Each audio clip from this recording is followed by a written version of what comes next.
Hi there, I hope you guys are doing okay. तो I was thinking कि हम लोग जो अपनी मिड लाइफ में हैं, मिड 30s या 40 अर्ली 40s में हैं, हम लोग अभी एक ऐसी एज में हैं, एक ऐसी स्टेज ऑफ लाइफ में हैं जहां हमने most probably financial independence attain कर ली है। सेटिस्फेक्शन नहीं बोल रही हूँ क्योंकि वो तो कभी नहीं आती है।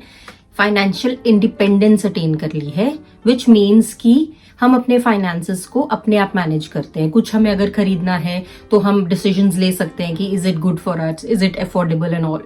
तो अपने फाइनेंसेस को किस तरह से हम अपनी लाइफ जीना चाहते हैं उस तरह से हम डिसाइड करते हैं किस घर में रहना है, कैसी गाड़ी लेनी है, अपने बच्चों को कैसी अपब्रिंगिंग देनी है, ऑल ऑफ दैट। तो अपने फाइनेंसेस को इंडिपेंडेंटली अब हम हैंडल करना शुरू कर दिया है, काफी टाइम से कर रहे हैं, because now we are not dependent on our parents और anyone else to tell us कि हमें क्या करना है। तो अपने फाइनेंसेस का कंट्रोल हमारे पास कंप्लीटली है। अब जब से हम मतलब छोटे थे और एक चीज हमारे माइंड में बहुत ज्यादा इनग्रेन की गई थी कि एक बार फाइनेंशियल इंडिपेंडेंट हो जाओ आप, आपकी लाइफ सेट है, आपकी एक बार जॉब लग जाए और आप खुद कमाने लग जाओ तो आपको कोई भी और प्रॉब्लम नहीं आएगी लाइफ में। ऐसी बात बहुत ही frequently as and when we were growing up बोली जाती थी हाउस होल्ड में। तो हमारे माइंड में भी वो बात रह गई थी, अल्टीमेट एम जो है फाइनेंशियल इंडिपेंडेंस है, क्योंकि मैं अपनी लाइफ को जैसे जीना चाहता हूँ या जीना चाहती हूँ, एक बार मैं पैसे कमाने लग जाऊं तो हो जाएगा, which is true, I am not denying it. But इसके साथ एक बहुत ही इंपॉर्टेंट बात मिस की गई है जो कि अब जाके हमें रियलाइज होती है, दैट फाइनेंशियल इंडिपेंडेंस के साथ साथ इमोशनल इंडिपेंडेंस होना बहुत ही जरूरी है। Now what I mean by that is कि फाइनेंशियली इंडिपेंडेंट हो तो आप चूज कर सकते हो कि आपको कब अपग्रेड करनी है लाइफ, डाउनग्रेड तो कोई नहीं करता, कब आपको अपनी लाइफ चेंज करनी है या अपग्रेड करनी है। बट क्या आप अपनी लाइफ में चेंज कर पाए हो हाउ यू फील इंटरनली? क्या आप ये चेंज कर पाए हो the way you feel when someone taunts you as an example?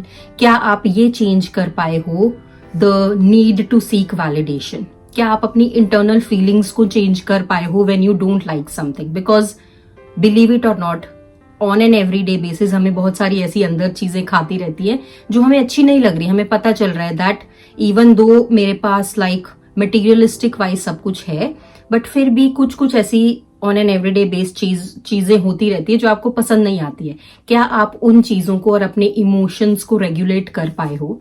The answer most probably is a no, क्योंकि we are all sailing in the same boat. वो emotional independence जो है हमें कोई सिखाता नहीं है, that comes with an experience and I am going to share my experience on how emotional independence is as important as financial independence. तो I hope कि अभी अगर आप इस पॉइंट तक हो वीडियो के तो आप ये अग्री करते हो कि इमोशनल इंडिपेंडेंस होना बहुत ही जरूरी है, ताकि आप कंट्रोल करो आप कैसा फील कर रहे हो, ताकि आप कंट्रोल करो कि आपका एनवायरमेंट कैसा है, एंड नॉट दैट कोई भी आपको कभी भी कुछ भी बोल जाए। यू डोंट वांट दैट, क्योंकि अभी आप 40s में हो, लेट 30s में हो, यू डोंट वांट कि आपका इमोशनल इम्बैलेंस हो जस्ट बिकॉज किसी ने कुछ बोल दिया। वो सब चीजें अर्ली 20s के लिए होती है। So at this point I hope we are all on the same page कि वो इंडिपेंडेंस इमोशनली, अपना इमोशनल नर्वस सिस्टम को रेगुलेट करना सबसे ज्यादा जरूरी है। क्योंकि एक ये भी सच्चाई है कि जितना ज्यादा आप फाइनेंशियल इंडिपेंडेंस अचीव कर लेते हो, जितना ज्यादा पैसा कमाने लग जाते हो, जितनी ज्यादा आपके पास फैसिलिटीज आने लग जाती हैं, उतनी ही आपको इमोशंस रेगुलेट करने की जरूरत पड़ती है, क्योंकि उतनी ही प्रॉब्लम्स आपकी लाइफ में आती है। तो जितना आप आगे बढ़ रहे हो वो इमोशंस को बैलेंस करने की टेक्निक भी साथ साथ चलनी चाहिए, otherwise you will reach somewhere in your life जहां पे कि आपके पास मटेरियलिस्टिक सब चीजें हैं लेकिन आपके माइंड में शांति नहीं है। You don't know how to tackle situations, you don't know how to go on in your day to day life, क्योंकि जब आप हर रोज अपने बेड पे जाते हो सोने के लिए, there are lot of thoughts going on in your mind जो कि आपको थ्रू आउट द डे अच्छी नहीं लगी, जस्ट बिकॉज किसी ने कुछ बोल दिया, जस्ट बिकॉज कि आप किसी से कुछ एक्सपेक्ट कर रहे थे रिएक्शन और वो आया नहीं, जस्ट बिकॉज वो जो लव और वैलिडेशन आप आउटसाइड सीख कर रहे थे वो नहीं मिला। तो सब कुछ होने के बावजूद you are going to feel empty अगर आपको अपना इमोशनल सिस्टम रेगुलेट करना नहीं आया, अगर आपने वो इमोशनल इंडिपेंडेंस अचीव नहीं की, it is all for nothing. Okay, so I hope you are on the same page with this. अब इसके लिए करना क्या चाहिए? सबसे पहले हेल्दी बाउंड्रीज सेट करना। मेरी जितनी भी वीडियोस हैं इस चैनल पे, they are all talking about how to be emotionally independent. Learn to set healthy boundaries, learn to say no where you need to, क्योंकि अभी there is no point explaining anyone anything. You're doing it for your own peace, and at the end of the day your own mental peace is the most important. और इस as में आके वो बात समझ आ जाती है कि people pleasing नहीं होगी, जो आपको अच्छा लगेगा वही आपको करना चाहिए, and this is the time you should start saying no to people and circumstances and places that you don't want to be in. क्योंकि आपको पता है उस जगह में जाके आपका emotional system imbalance होगा, so just directly say no. Learn to sit with yourself every day, even if it is for 5 minutes, just to think upon and reflect कि आपने अपने पूरे दिन में ऐसी कौन सी चीज की है which gave you really good feeling about yourself, and something that you didn't like, and the things that you didn't like, try to not get in the situation, try to not get in those circumstances because it's not meant for you.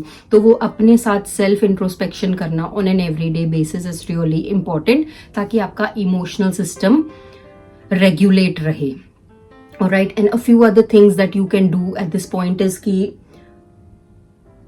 learn to show gratitude for the things that you have in your life, because उससे क्या होगा that you will start to value the good things in your life, and automatically the things that are not providing any value for you, they will start getting out of your life. That is very very important. So ये कुछ चीजें हैं, small tips and tricks which have helped me be emotionally independent.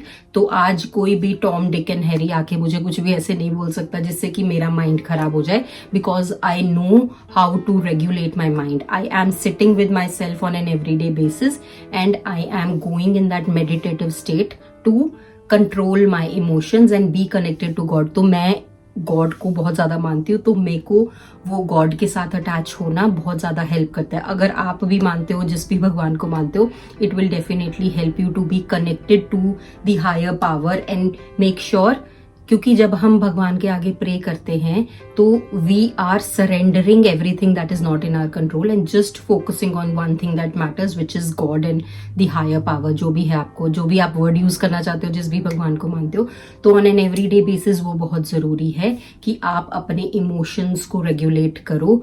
Focus on things that matter to you and get rid of the things that don't matter to you. Start distancing yourself from places and people which don't serve you, and itna hi for a very starting point is good. And if you've stayed with me till the end of this video, this is the first step that you want to get out of it. So kudos to you for that. I hope you've liked the video, and I hope it reaches out to someone who is struggling with their emotions while having everything. It's just as simple as that. So do let me know via comments. Until then, I'll see you all next week with another interesting topic. Bye bye.